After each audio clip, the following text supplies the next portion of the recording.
Selamat sore semuanya. Kami di sini dari Sistem Informasi akan menjelaskan tentang materi sumber daya manusia dan fungsinya dan pengadaan sumber daya manusia, pengembangan sumber daya manusia, pemanfaatan sumber daya manusia, dan status dan tugas manajemen sumber daya manusia.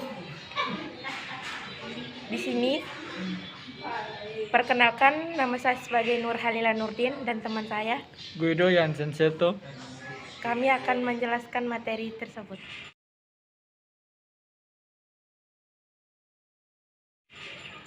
Sumber daya manusia adalah komponen penting yang berfungsi sebagai penggerak kegiatan produksi pada sebuah organisasi atau perusahaan.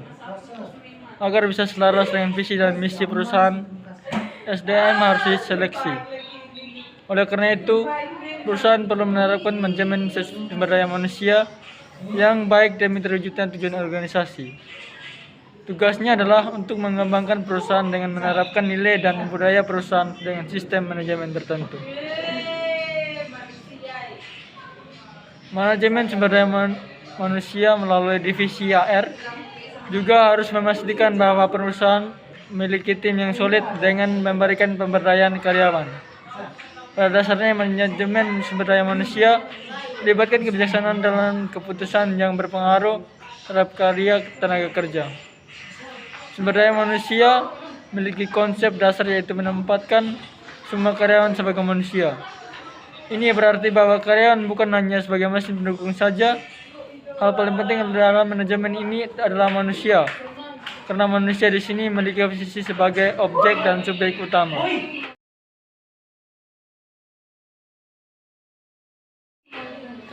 Seperti yang telah dibahas sebelumnya, kita mengetahui bahwa pengadaan atau procurement adalah fungsi operasional utama dari MSDM. Pengadaan SDM atau procurement pada dasarnya merupakan suatu proses untuk mengisi berbagai posisi jabatan yang dibutuhkan oleh perusahaan.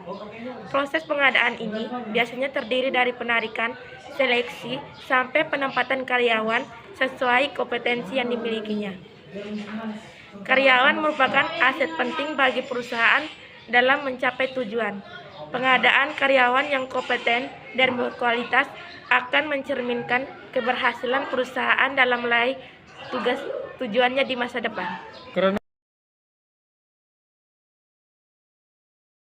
Karena berkaitan dengan SDM yang berkualitas, maka fungsi manajemen sumber daya manusia MSDM adalah melakukan pelatihan dan pengembangan tenaga kerja.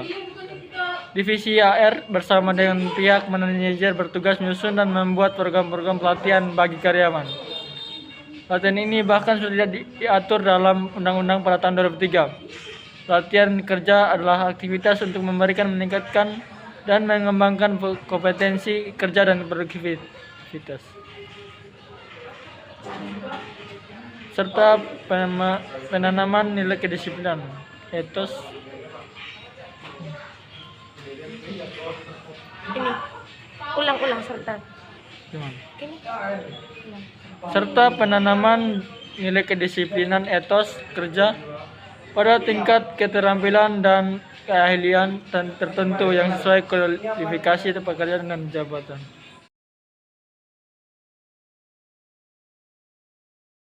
Dalam sebuah perusahaan, peran departemen yang menangani manajemen sumber daya manusia kesehatan besar. Pekerjaan departemen ini sangat menentukan kualitas masing-masing karyawan dan kesuksesan yang dapat diraih oleh perusahaan dengan sumber daya manusia yang mereka miliki. Departemen ini mempunyai fungsi-fungsi yang sangat penting karena merekalah yang akan mengetahui proses pencapaian tenaga kerja, melakukan analisis kebijakan terhadap tenaga kerja, pendidikan tenaga kerja, dan juga kesejahteraan masing-masing tenaga kerja. Dengan begitu, tim manajemen adalah mereka yang mengatur dan mengerjakan segala sesuatu yang berkaitan dengan hak dan kewajiban setiap sumber daya manusia atau karyawan dalam perusahaan.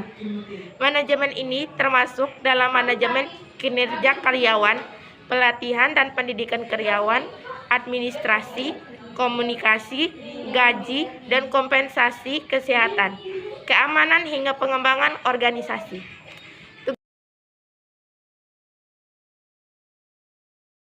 Tugas utama manajemen sumber daya manusia yaitu untuk mewujudkan perusahaan yang berkualitas. Salah satu hal utama yang dibutuhkan adalah sistem manajemen sumber daya manusia yang baik. Ada beberapa tugas yang dilakukan oleh manajemen ini, antara lain: 1. Mendesain struktur dan tugas dalam organisasi. 2. Mengorganisasikan sumber daya manusia. 3.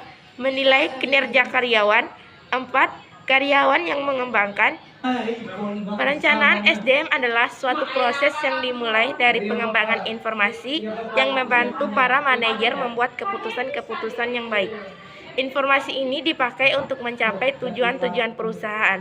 Berikut ini adalah beberapa manfaat dari perencanaan SDM yang baik bagi perusahaan, yaitu: 1. Membuat kinerja perusahaan efektif dan efisien. 2. Menimbulkan sikap positif karyawan. 3. Meningkatkan kompetensi karyawan. 4. Memperkuat posisi perusahaan di tengah persaingan. 5. Melakukan perencanaan sumber daya dengan HR software Lino FF. Demikian penjelasan tentang materi fungsi sumber daya manusia dari kelompok kami. Terima Sekian dan kasih. terima kasih.